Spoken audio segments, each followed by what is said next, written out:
yağdı. Keşke video çekseydim. Eğer yağmurluk çıkarsa arkadaşlarımla dışarı çıkmaya, oynamaya gideceğim dedim. Gerçekten çıktı ve şimdi arkadaşlarımla dışarı oynamaya gideceğim. Zaten çıkacaktım ama çıkmasaydı dışarı çıkmazdım. Ve artık seti tamamladık. Çok güzel oldu. Şöyle rengarenk yapayım. Allah'a bir şükür ya. Yıllarca bunu bekledim ben.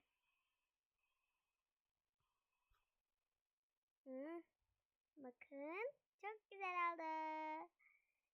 Ve benim şöyle kışlık kombinim de vardı.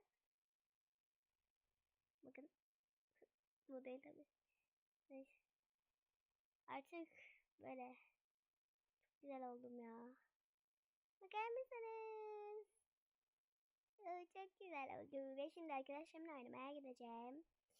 Çok güzel yağmur yağıyor. Seller akıyor. La la la la la. Bu ne zaman düzelecek? Yağmur yağıyor. Seller akıyor. La la la la la la la la la la la la la.